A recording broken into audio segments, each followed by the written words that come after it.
ठंडी हवाओं, चिड़ियों की चहचहाट के साथ आसमान में उजाला होने लगा था।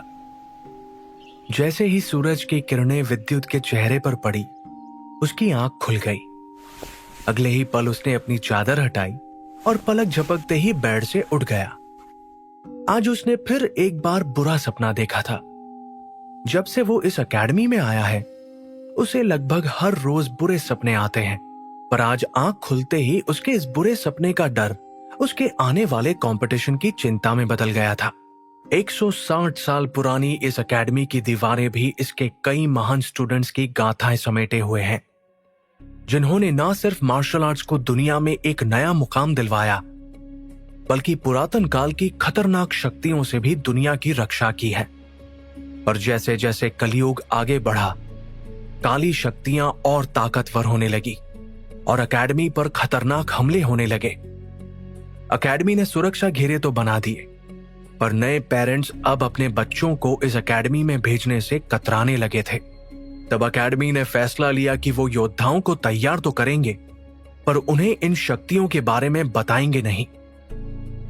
सालों बीत गए और लोग इस एकेडमी को एक आम सामान्य एकेडमी की तरह देखने लगे। इसी एकेडमी का एक होनहार स्टूडेंट विद्युत है, जिसकी किस्मत एकेडमी के आने वाले भविष्य से जुड़ी हुई है, जो बुरा सपना बनकर उसे डरा रही है। पर विद्युत को इन सब बातों का आभास भी नहीं है। विद्युत की उम्र लगभग 13-14 साल थी। उसका शरीर दुबला पतला और चेहरा बहुत मासूम था, ठीक किसी छोटे बच्चे की तरह। वो दिखने में भी ठीक ठाक ही दिखता था, लेकिन उसकी आंखें कुछ और ही बयां कर रही थी। उसकी आंखों में एक अलग सी चमक थी। उसकी आंखों में कुछ कर दिखाने का जुनून दिखाई दे रहा था। उसकी स्फूर्ति देखकर अंदाजा लगाया जा सकता था कि उसमें कुछ कर दिखाने का जोश भरपूर है। बस एक ही परेशानी है, उसका दुबला पतला शरीर। वो थक बहुत जल्दी जाता है। बस कुछ महीने और फिर मैं खुद को साबित जरूर करके दिखाऊंगा। मैं सबका मुंह बंद कर दूंगा, विद्युत एक रौबदार आवाज में बोला। अब flying tiger martial arts competition में कुछ ही महीने बाकी थे। विद्युत किसी भी हालत में इस कंपटीशन को जीतना चाहता था, इसीलिए वो जी तोड़ मेहनत कर रहा था। इस कंपटीशन में स्टूडेंट्स को फेस टू फेस मुकाबला करना था और इसमें सबको अपनी मार्शल आर्ट स्किल्स दिखाने का मौका मिलने वाला था। इस कंपटीशन को जो भी स्टूडेंट जीतता, उसे एकेडमी द्वारा स्कॉलरशिप दी जाने वाली थी, जिससे उस स्टूडेंट को फ्री में ट्रेनिंग मिलती। ये सब सोचते हुए विद्युत मन ही मन बड़बड़ाया, मुझे ये कंपटीशन किसी भी हाल में जीतना होगा, वरना स्कॉलरशिप मेरे हाथ से चली जाएगी और अभी तक मेरी सारी मेहनत पर पानी फिर जाएगा। बाबा ने भी सारी कमाई मेरी एडमिशन में लगा दी है। अपनी जिंदगी को बदलने का मेरे पास बस यही एक मौका है। अब तो लगने लगा है जैसे गरीब होना भी कोई गुनाह है। वैसे भी हम जैसे छोटे गांव से आए गरीब स्टूडेंट्स को पूछता ही कौन है। विद्युत मणिपुर के एक छोटे से गांव फुबाला, विष्णुपुर डिस्ट्रिक्ट का सीधा साधा लड़का है, जो कि अपनी उम्र के लड़कों से काफी तेज और होशियार है। हर साल सभी शहरों से कुछ प्लेयर्स को मार्शल आर्ट्स की फील्ड में अपना हुनर दिखाने का मौका मिलता था। इस बार अपनी काबिलियत के बल पर विद्युत भी इन खिलाड़ियों की लिस्ट में अपना नाम शामिल करने में कामयाब हो गया था। अपनी मार्शल आर्ट स्किल्स की वजह से विद्युत अपने गांव में बहुत फेमस था। गांव के सभी लोग का मानना था कि अगर विद्युत इसी तरह आगे बढ़ता गया तो वो एक दिन उनके गांव का नाम जरूर रोशन करेगा। गांव के सभी लोगों को उससे बहुत उम्मीदें थी। विद्युत के साथ साथ अधीरा नाम की लड़की का भी youth martial arts academy Delhi में सिलेक्शन हुआ था। विद्युत एक बड़े ही गरीब परिवार का लड़का था। उसने यहाँ तक पहुँचने के लिए भी बहुत मेहनत की थी। वो जानता था कि यहाँ काफी अच्छे अच्छे घर से प्लेयर्स आए हुए हैं। उसने ये तक सुना था कि इनमें से कुछ स्टूडेंट्स तो सप्लीमेंट्स और परफॉर्मेंस एनहांसिंग ड्रग्स का इस्तेमाल करके अपना स्टैमिना बढ़ाते हैं। इस एकेडमी में देश के अलग अलग हिस्सों से बहुत बड़े बड़े प्लेयर्स आए हुए थे। कुछ तो ऐसे थे जिन्हें बचपन से ही मार्शल आर्ट्स की ट्रेनिंग मिलनी शुरू हो गई थी। कुछ स्टूडेंट्स ने तो बहुत से कॉम्पिटिशन्स भी जीते थे। विद्युत जब इस एकेडमी में आया था, तब उसे लगता था कि उसकी मार्शल आर्ट स्किल्स सबसे अच्छी है, लेकिन यहाँ रहकर उसे पता लगा कि अभी उसमें बहुत कमियां हैं। वो एक पर एक कंपटीशन हारता चला गया, जिसका कारण था उसका दुबला पतला शरीर और उसका स्टैमिना। वो जान चुका था कि वो अभी एक कुएं में मेंढक की तरह है, जिसने कभी बाहर की दुनिया देखी ही नहीं। उसे पता था कि उसे बहुत मेहनत करनी होगी और उसे अपना स्टैमिना बढ़ाना होगा, तभी वो वहाँ मौजूद बाकी खिलाड़ियों का मुकाबला कर पाएगा। एक तो विद्युत हमेशा डरा सहमा सा रहता था, दूसरा उसे अपनी खराब परफॉर्मेंस के चलते अक्सर अकेडमी में शर्मिंदा होना पड़ता था। इस सब के चलते अधीरा, जो कि उसके गांव से उसके साथ यहाँ तक पहुंची थी, वो भी उससे दूरियां बनाने लगी थी। वो अब उन स्टूडेंट्स के साथ रहती थी जो कि अकेडमी में सबसे फेमस थे और तो और जिनकी मार्शल आर्ट स्किल्स भी अच्छी थी। विद्युत को अभी भी अच्छी तरह याद है कि जब वो दोनों अपने गांव में थे तो कैसे अधीरा उसके आगे पीछे घूमती रहती थी। वो उससे बात करने के बहाने ढूंढती थी, लेकिन उस वक्त विद्युत का ध्यान सिर्फ और सिर्फ मार्शल आर्ट्स पर था। अचानक विद्युत पानी के छींटे अपनी आंखों में मारते हुए मन ही मन बड़बड़ाया, जब तक मैं खुद को साबित नहीं कर देता मैं दोबारा गांव नहीं लौटूंगा। इतना कहते ही विद्युत ने एक गहरी लंबी सांस ली और वो प्रैक्टिस हॉल की ओर बढ़ गया। उसने पूरा ध्यान लगाते हुए किक करना चाहा, हैया, लेकिन इसके बाद उसकी टांग ने मानो काम करना बंद ही कर दिया। वो दर्द से कहराने लगा। वो गुस्से में बोला, परेशान आ चुका हूँ इस जिंदगी से। विद्युत मेहनत करके अपना नाम बनाना चाहता था, वो भी बड़ा आदमी बनना चाहता था। वो ये सुन सुनकर परेशान आ चुका था कि वो गरीब है और एक ऐसी जगह का रहने वाला है जिसका किसी ने पहले नाम भी ना सुना हो। ये सब सोचते हुए हिम्मत जुटाकर वो दोबारा कोशिश करने लगा। अब उसे प्रैक्टिस करते हुए लगभग 1 घंटा हो चुका था।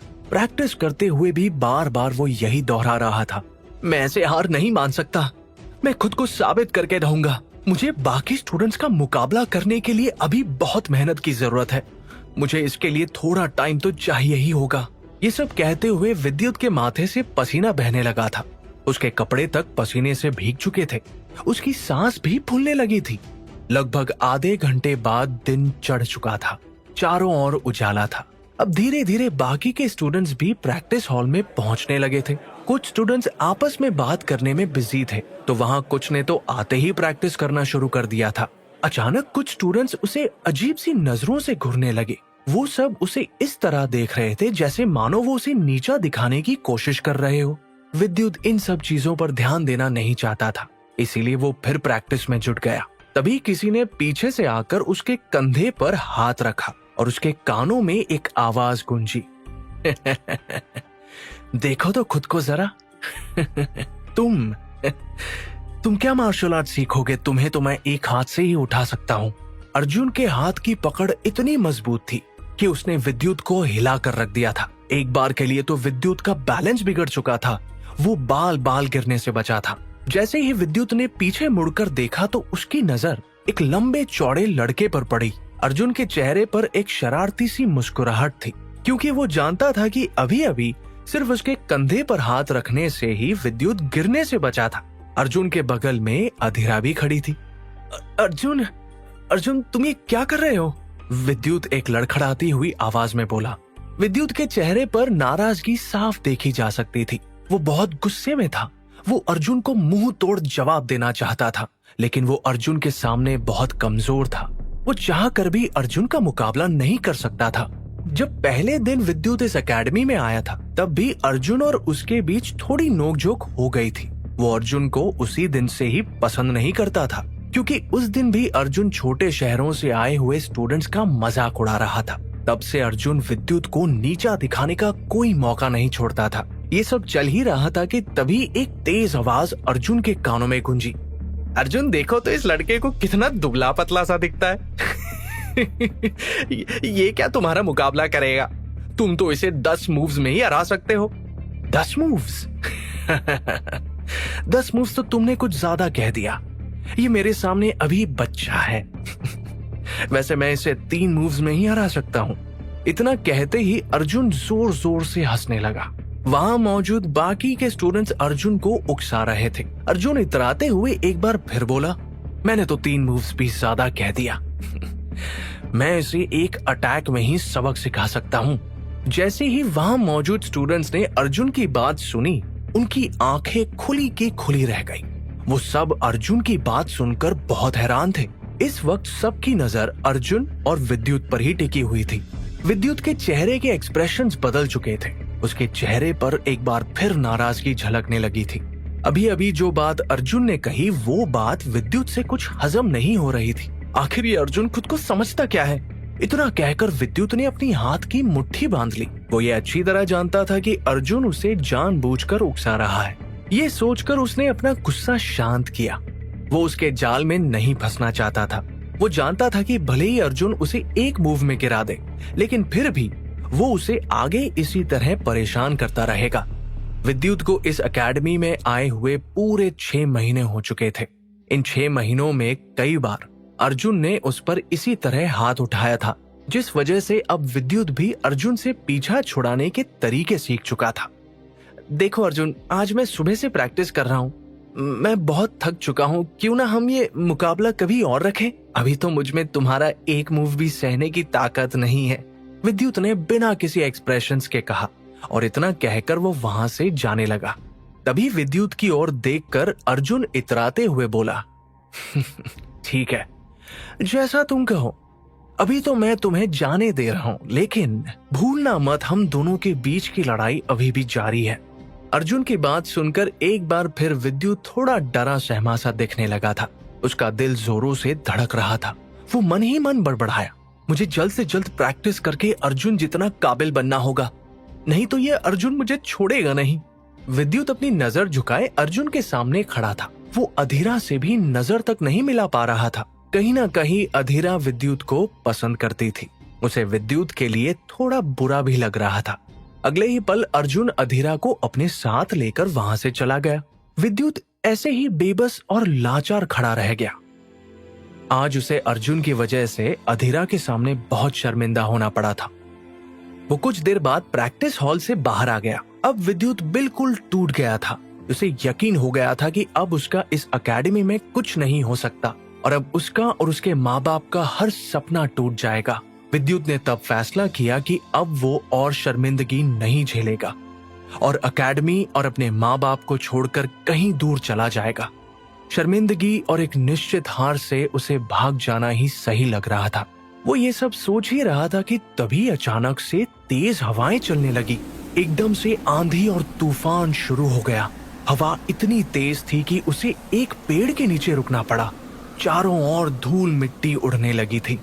धूल मिट्टी की वजह से अपनी आंख भी नहीं खोल पा रहा था। कुछ देर बाद जब तूफान थमा और उसने अपनी आंखें खोली तो उसे एक बहुत चमकदार सी चीज नजर आई। उसे अपने सामने तेज रोशनी दिखाई दे रही थी। ये रोशनी इतनी तेज थी कि वो ढंग से अपनी आंख तक नहीं खोल पा रहा था।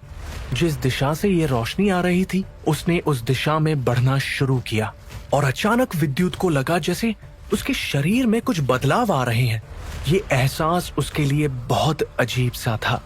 पर जैसे ही वो उस रोशनी के पास पहुंचा, धीरे धीरे वो रोशनी हल्की होकर उसकी आंखों के सामने से ओझल हो गई और विद्युत फिर से नॉर्मल महसूस करने लगा।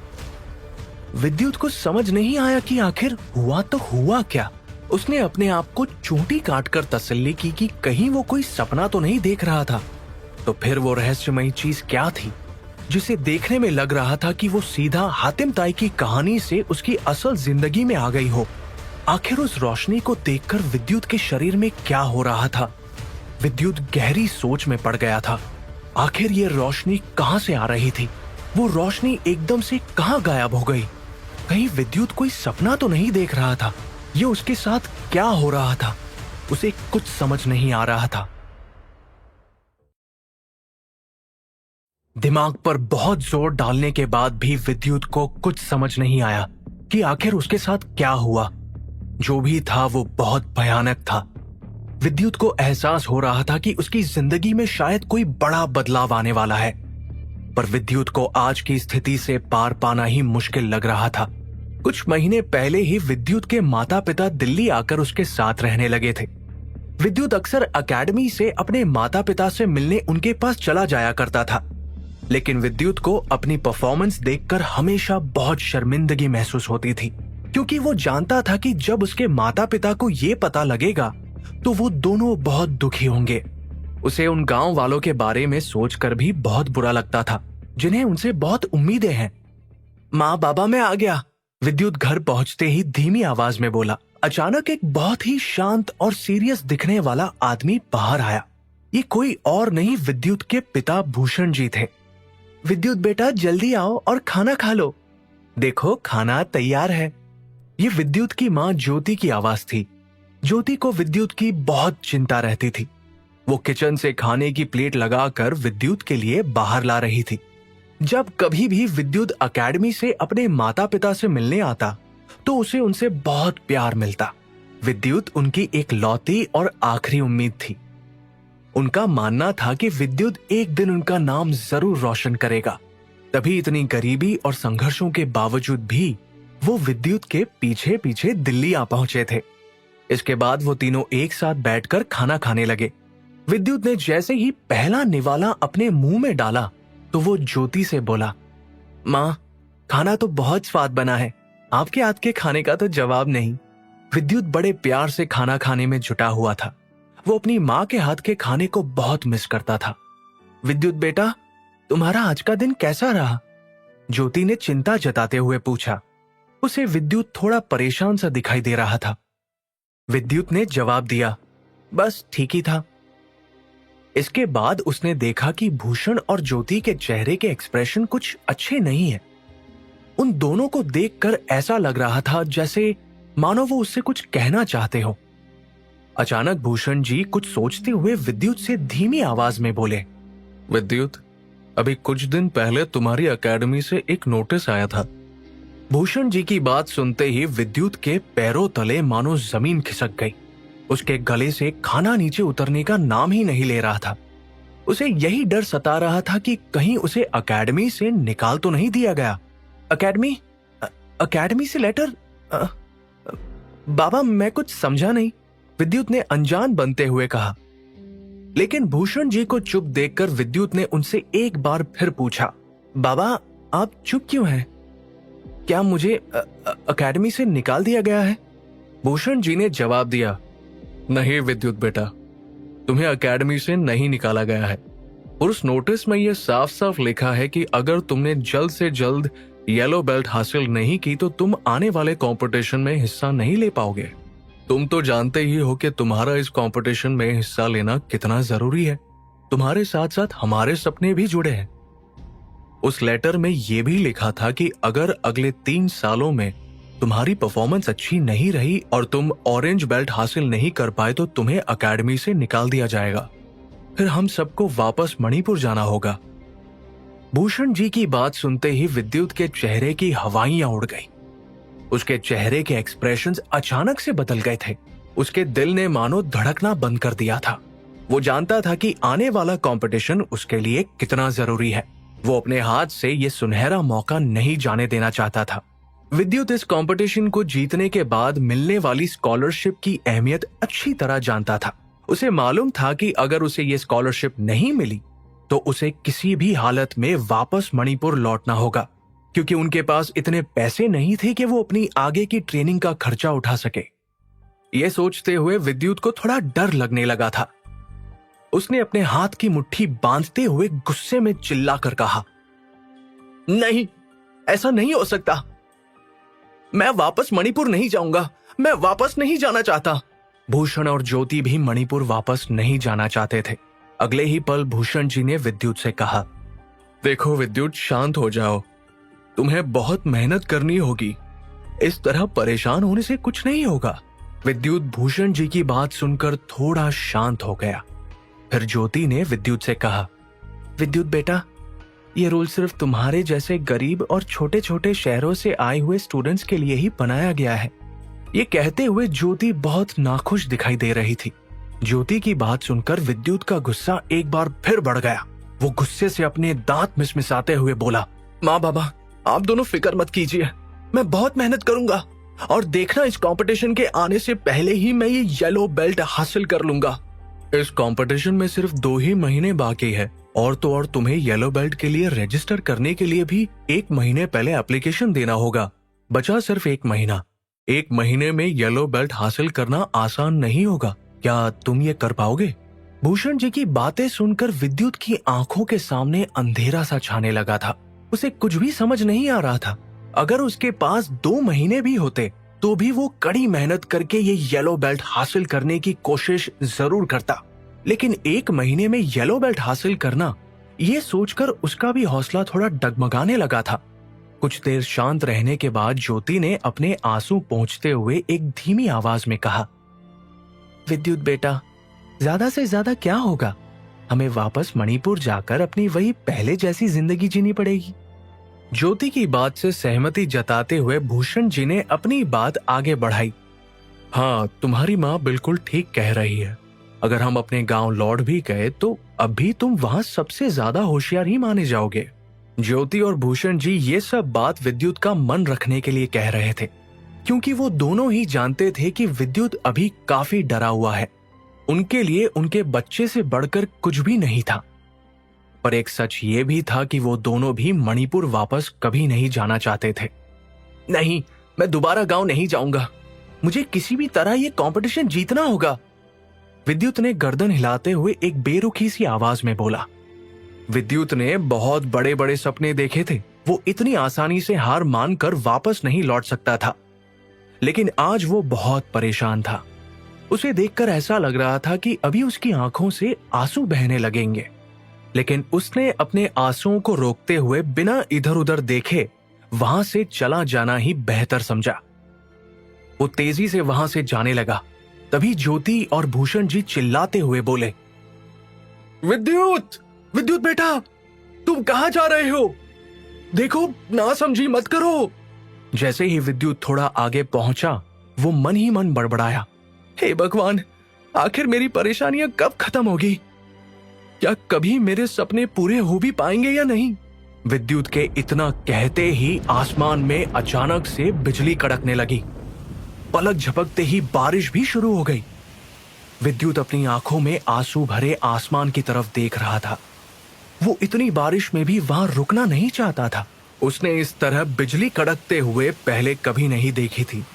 वो लगातार आसमान की ओर देख रहा था। उसे ऐसा लग रहा था जैसे किसी शक्तिशाली चीज से तेज रोशनी निकल रही हो। अचानक मौसम खराब होने की वजह से चारों ओर अंधेरा छाने लगा था। अब विद्युत को अपनी माँ बाप की आवाज भी सुनाई देनी बंद हो गई थी। उसे ऐसा लग रहा था जैसे उसके कान सुन पड़ने लगे हैं। मौसम बार बार करवट पलट रहा था। कभी तूफान, कभी तेज धूप, तो कभी बारिश।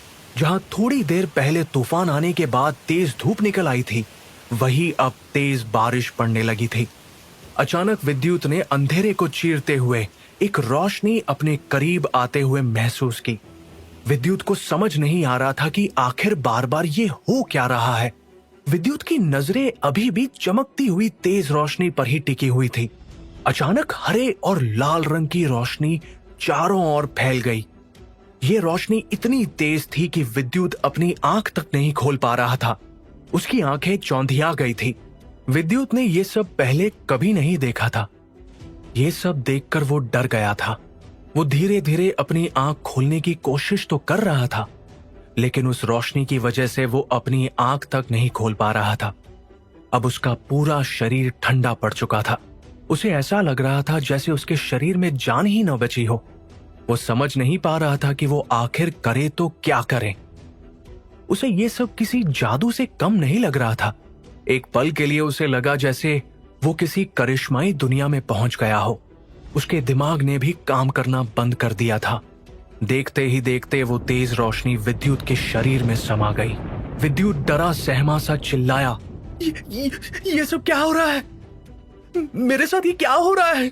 कोई मेरी मदद करो। लेकिन इस वक्त विद्युत की मदद करने के लिए वहां कोई भी मौजूद नहीं था।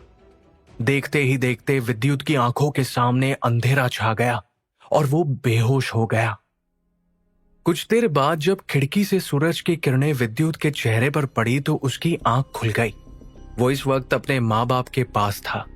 धीरे धीरे उसे होश आने लगा था, लेकिन अभी भी उसे अपना शरीर नम सा महसूस हो रहा था। पहले तो उसे कुछ भी याद नहीं था, लेकिन जैसे ही उसने दिमाग पर थोड़ा जोर डाला तो उसे धीरे धीरे सब कुछ याद आने लगा। होश में आते ही उसने सबसे पहले अपनी आंखों को छुआ। कुछ देर पहले उस तेज रोशनी की वजह से विद्युत की आंखें ही चौंधिया गई थी। इसलिए वो ये देखना चाहता था कि क्या वो ठीक तरह देख भी पा रहा है या नहीं। उसने जैसे ही उस खिड़की से बाहर देखा तो पाया कि उसे रंग बिरंगे फूल, आसमान में उड़ते हुए पक्षी और हरे भरे पेड़ दिखाई दे रहे हैं। उसे सब कुछ पहले से और भी साफ साफ दिखाई दे रहा था। उसने महसूस किया कि कुछ देर पहले जहां मौसम इतना खराब था, चारों ओर अंधेरा, बारिश और चमकती हुई बिजली थी, वहीं अब आसमान में तेज धूप निकली हुई है।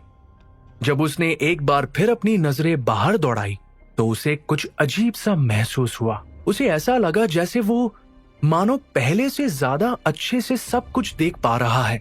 उसे हवा के छोटे छोटे कण तक नजर आ रहे थे।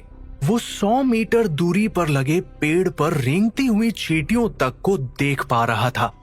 वो मन ही मन बड़बड़ाया, ये सब क्या हो रहा है? मैं इतनी दूर ये सब कैसे देख पा रहा हूं? अब विद्युत को ये तो पता लगा था कि उसके साथ कुछ ना कुछ जरूर हुआ है, लेकिन क्या, वो अभी तक ये नहीं जानता था। लेकिन अब वो इस बात से खुश था कि वो इतनी दूर तक भी इतनी बारीकी से देख सकता है। फिर विद्युत ने शीशे में अपना चेहरा देखना चाहा। उसने पाया कि उसकी आंखें बिल्कुल पहले की तरह ही है, लेकिन कुछ देर गौर से देखने के बाद उसे अपनी आंखों में एक अलग सी चमक नजर आई। उसे अपने आसपास की दुनिया बिल्कुल अलग सी नजर आने लगी थी। उसके साथ ये सब क्या हो रहा था? ये सब सोच सोच कर ही उसका दिल जोरों से धड़क रहा था। विद्युत के मन में ढेरों सवाल थे। अचानक से विद्युत के साथ ये अजीबोगरीब चीजें क्यों होने लगी थी? क्या ये सब कोई जादू था या इसके पीछे कोई और वजह थी?